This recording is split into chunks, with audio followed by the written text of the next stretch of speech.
Buen día, profesor. Soy el alumno Luis Rubén Cantalicio Mori. Voy a proceder a dar el solucionario de la PC01. El problema 1 nos muestra una gráfica de posición versus tiempo, donde se puede ver el recorrido, ¿no?, del objeto. Según esto, si analizamos el desplazamiento para la derecha y para la izquierda. En el caso de la derecha, ¿no?, como se muestra la gráfica, inicia de un tiempo 0 a un tiempo 10 segundos, el cual de la posición menos 15 a la posición 13. Igual manera a la izquierda tenemos de un tiempo 33 al tiempo 22 de una posición menos 15 a la posición 13.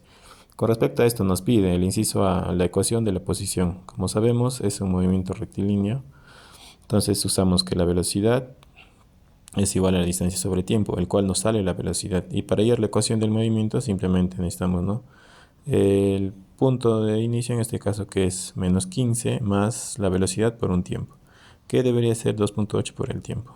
El inciso B nos solicita desplazamiento total, que en este caso va a ser la variación de la posición, ¿no? Posición final menos posición inicial.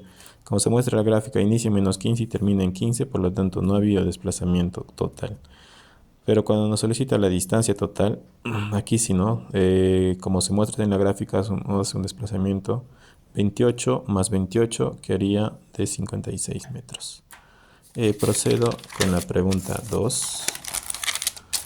La pregunta 2 también nos habla de gráficas.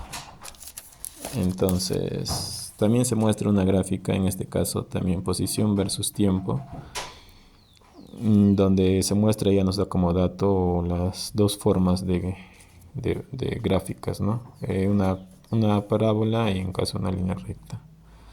Nos pide analizar o hacer la gráfica también para velocidad versus tiempo y al igual la aceleración versus tiempo. En este caso sabemos que la velocidad va a ser la diferencial de la posición con respecto al tiempo, para el cual analizamos igual según la gráfica, ¿no?, de un intervalo del tiempo de 0 a 10 segundos en este caso.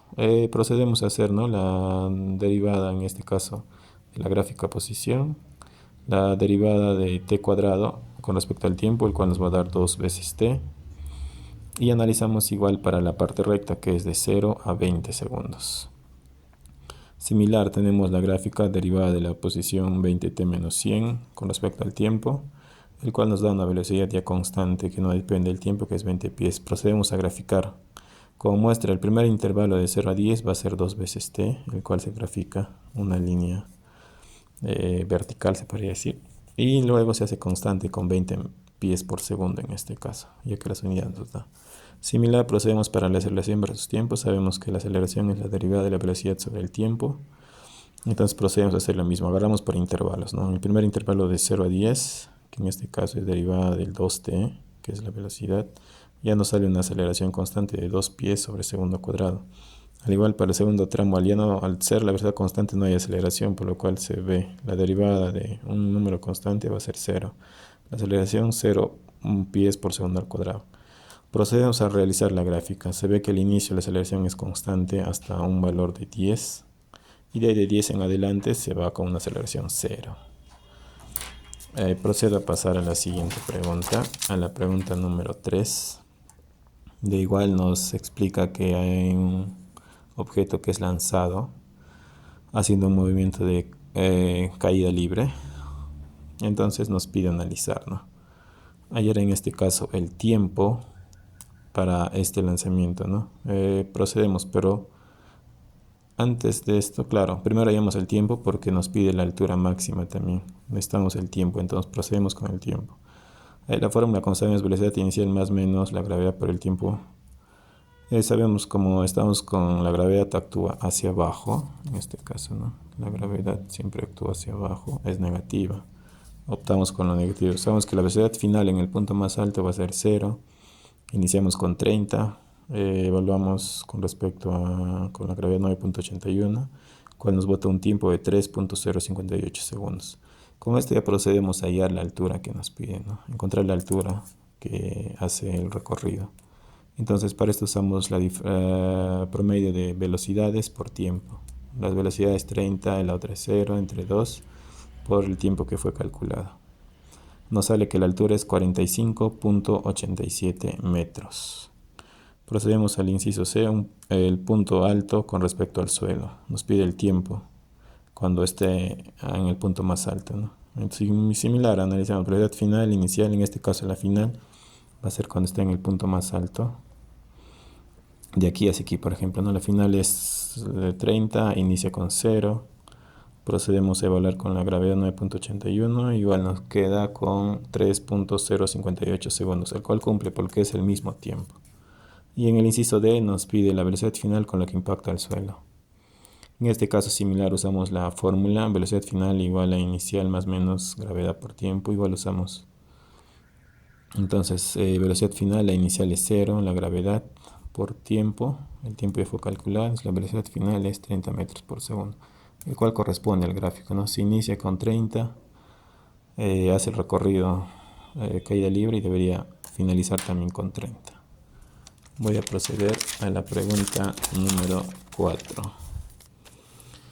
La pregunta número 4 nos habla de un proyectil que es lanzado sobre una altura de 3 pies para superar una altura de 8 pies. En este caso nos pide una velocidad mínima.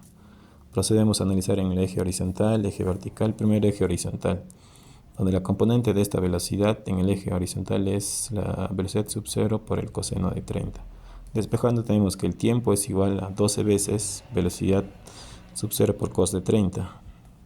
Procedemos en el eje vertical, similar aplicamos la fórmula, que en este caso es un h vertical por la velocidad inicial en el eje y por el tiempo, por menos similar porque actúa la gravedad hacia abajo. Y analizamos con el tiempo. Procedemos a reemplazar con los datos. Vamos obteniendo igual, ¿no? La altura que nos da. En este caso solo trabajamos con 5 porque estamos tomando como referencia nuestro eje de lanzamiento a la altura de 3 metros. Colocamos 5, procedemos a evaluar. Tenemos, ¿no?, la velocidad sub 0, que en este caso se va despejando, se convierte en tangente, se va, pero aquí nos queda la velocidad sub 0 al cuadrado. Al final despejamos la velocidad sub 0 al cuadrado, raíz, y evaluando nos queda que la velocidad que requerimos para superar esta altura de 8 metros debería ser de 40.33 pies por segundo al cuadrado. Y ojo que estamos usando la gravedad de 32.2 ya que estamos en las unidades de pies. Voy a proceder con la pregunta número 5. La pregunta número 5 es un ejemplo similar. Nos da que la partícula parte de una altura de 4 pies para superar similar uno de 8. Y en este caso nos pide calcular los dos posibles alcances horizontales. Similar, procedemos a analizar en el eje horizontal, eje vertical. El horizontal es más práctico, despejamos, tenemos el eje X, la velocidad que es 40 por el cos de 30, reemplazando valor tenemos 34.64. Procedemos en el eje vertical. En este caso, similar, analizamos. Igual, ¿no? Analizamos del eje, haciendo que solo vamos a considerar 4 metros. Reemplazamos los valores 4 por la velocidad inicial, tiempo, y acá nuestra variable está quedando el tiempo, el cual nos interesa. Despejamos, encontramos una ecuación de segundo grado que está ordenada y procedemos a resolver. En este caso con la calculadora me bota dos valores, T1 y T2, los cuales son clave para poder calcular las dos distancias posibles. Procedemos, volvemos al eje horizontal donde reemplazamos estos valores, ¿no?, ya que la posición o el alcance horizontal va a ser igual a un tiempo por la velocidad en el eje X. Si hacemos S1, que va a ser igual a un tiempo 1 por la velocidad X, reemplazamos el primer tiempo 0.99 por la velocidad, nos bota el primer desplazamiento 34.29. Si reemplazamos el tiempo 2, que en este caso 0.25 por la velocidad 34.64, obtenemos el desplazamiento 2, que sería 8.9 pies. Gracias, esta fue la resolución de la PC1, mecánica clásica.